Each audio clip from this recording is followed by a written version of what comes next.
Fala, galera, hoje eu quero trazer aqui alguns conselhos que Paulo deu na sua primeira carta aos Tessalonicenses, no capítulo 5, do versículo 12 em diante.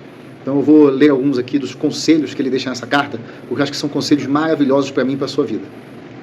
Ele vai dizer assim, olha, rogamo-vos também, irmãos, que admoesteis os desordeiros, consoleis os de pouco ânimo e sustenteis os fracos e sejais pacientes para com todos.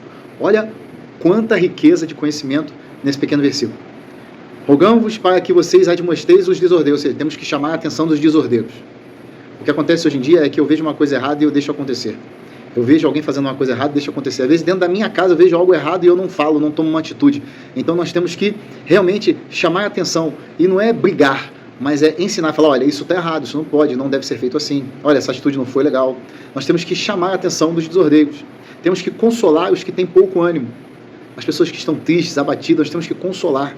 Né? A Bíblia diz que nós temos que rir com os que sorriem e chorar com os que choram.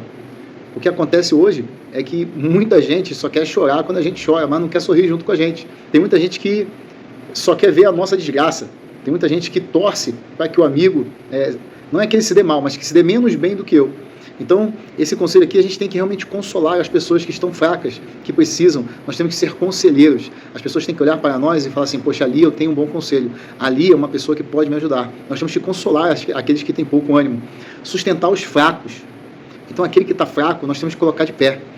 O que eu já vi muito por aí é quando a pessoa tropeça, quando a pessoa comete um erro, quem está em volta, em vez de ajudar a pessoa a levantar, quer derrubar, quer pisar em cima, quer pisar no pescoço, quer matar. Então, esse conselho de Paulo é muito importante. Nós temos que sustentar o fraco, trazer para perto, levantar. Então, aquele que errou, ele vai ser advertido e eu tenho que fazer ele levantar e caminhar comigo. Eu não posso pegar uma pessoa que errou e pisar em cima dela e piorar ainda mais a situação dela. Nós temos que, como esse conselho de Paulo, sustentar os fracos. E temos que ser pacientes com todos. Isso é terrível, né? Tem muita gente que não tem paciência, né? Nós temos que ser pacientes, temos que ser pessoas calmas, temos que transparecer a calma, temos que fazer dessa maneira, temos que ser arautos aí da paciência. Nós temos que ouvir, temos que aconselhar, né? E muitas das vezes a gente vai ter que ter paciência, porque pessoas tropeçam muito, erram muito. E quem não conhece aquele amigo, aquela amiga que vive cometendo o mesmo erro sempre, mas se você está do lado dele, você vai sempre aconselhá-lo e vai sempre ajudá-lo a se levantar. Por isso é que nós temos que ser pacientes. Ele vai dizer também, olha, não, ninguém dê a outro mal por mal. Eu não posso pagar o mal com o mal.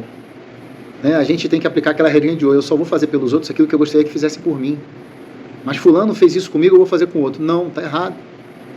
Eu vou devolver na mesma moeda. Está errado. Nós temos que seguir os passos de Jesus.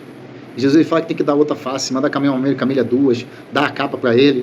O Senhor ele vai ensinar isso para nós. Então, que nós possamos aprender isso de uma vez por todas, porque é difícil colocar em prática. É fácil falar, mas é difícil praticar.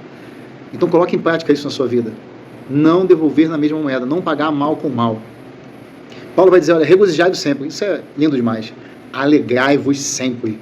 Ninguém gosta de estar perto de pessoas que são rancorosas, que são chatas, que reclamam de tudo. Nós temos que alegrar o nosso ambiente. Onde você chega, você tem que alegrar. Eu não estou dizendo para você ser uma pessoa... com perdão da palavra, um palhaço. Eu não estou aqui para animar circo, não. Mas eu tenho que transbordar a alegria do Senhor aonde eu vou. Eu tenho que ser uma pessoa alegre, uma pessoa para cima. Eu tenho que ajudar, eu tenho que melhorar o ambiente onde eu estou. E eu tenho que estar alegre. Muitas das vezes as situações vão nos derrubar, vão nos deixar tristes, mas a alegria do Senhor é a nossa força. Então alegre-se sempre. E o versículo 17 do capítulo 5 da primeira carta aos Tessalonicenses é um versículo muito forte que ele fala, orai sem cessar. Não podemos parar de orar a todo tempo. Nós temos que orar. Orar é conversar com Deus. Quanto tempo você tem dedicado do seu dia para conversar com Deus? E a segunda pergunta é, você tem falado muito com Ele, mas você tem parado para escutá-lo? Porque a oração tem que ser um diálogo. Ah, mas eu falo e eu não escuto nada. Continue falando e continue aguardando. Porque quanto mais tempo você dedicar a Deus, mais íntimo você vai ficar dele, mais ele se chega para perto de você e mais ele revela os segredos maravilhosos dele para você. Vai chegar um momento que ele vai te responder de maneira maravilhosa. Em tudo dai graças, porque essa é a vontade de Deus em Cristo Jesus para convosco.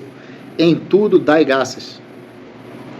Mas a minha vida não está muito boa. Mas dê graças a Deus, porque Ele está na sua vida, porque Ele está contigo. Agradeça a Deus todos os dias. Agradeça pelos problemas, porque eles vêm. Nós vamos resolver esses problemas em nome de Jesus e vamos crescer. A prova vem, eu faço e cresço. A prova vem, eu faço e cresço. Esse é o ritmo do cristão. A prova vem, eu faço, eu passo pela prova, glorifico o nome do Senhor e eu cresço mais um pouquinho. Ele vai falar, olha, examinai tudo, retenho bem. Eu vejo tudo, mas eu retenho o que é bom. Eu vejo tudo na minha volta, mas as práticas ruins, eu aprendo para não fazer. E aquilo que eu vejo de bom, eu aprendo para fazer. Não tem nada de errado em copiar boas práticas daqueles que nos cercam. Se eu vejo que uma pessoa tem uma boa prática, que aquilo vai ser bom para a minha vida, eu copio aquilo para a minha vida, isso é bom para mim. É isso que Paulo está falando aqui com os Tessalonicenses. Olha, vocês vão examinar tudo, mas retém só o bem. O mal você esquece, bota para o lado, não repita, não faça. Não faça. Tá? Para terminar, ele vai falar assim, abstende-vos de toda a aparência do mal. Se afasta do que não presta. Sai de perto. Não fique. Não pague para ver. Faça como José lá no Egito, na casa de Potifar. A mulher de Potifar foi dar em cima de José. O que José fez? Correu. A mulher agarrou a roupa dele, ele saiu pelado, mas ele saiu correndo. Ele saiu correndo. E você tem que ter essa atitude de José. Sair correndo da aparência do mal. Se você está num lugar e você vê que aquilo não está bom para você, aquilo não condiz, né, com a sua pessoa, aquilo não condiz com a presença do Senhor, porque onde eu estou, Deus tem que estar comigo. Mas se eu estou em algum lugar que não é muito bom, se eu estou fazendo alguma coisa que não é boa, se acendeu aquela luz vermelha, se afasta. Fuja da aparência do mal. Eu acho que esses conselhos são maravilhosos. Paulo deixou eles nessa carta, né, a primeira carta aos Tessalonicenses. E eu deixo aqui para vocês para a meditação. E a pergunta final que eu deixo para você é o seguinte: você tem colocado esses conselhos em prática? Se você ainda não havia lido, leia 1 Tessalonicenses capítulo 5, do verso 12 em diante. Pegue cada um desses conselhos e coloque em prática. E desde já vou te dizer, não é fácil. Não é fácil colocar em prática esses conselhos. Mas quando você começar a colocar em prática, você vai ver que a sua vida vai mudar. Vai mudar. Porque você vai começar a ver Jesus vivendo em você. Cada um desses conselhos é como se Jesus estivesse vivendo através de nós, né? Então que você possa realmente experimentar essa coisa maravilhosa, esse estilo de vida, né? De fazer aquilo que a palavra de Deus tem nos ensinado. E que esses conselhos de Paulo possam ser colocados em prática na sua vida. Amém? Deus abençoe a todos, fiquem na paz.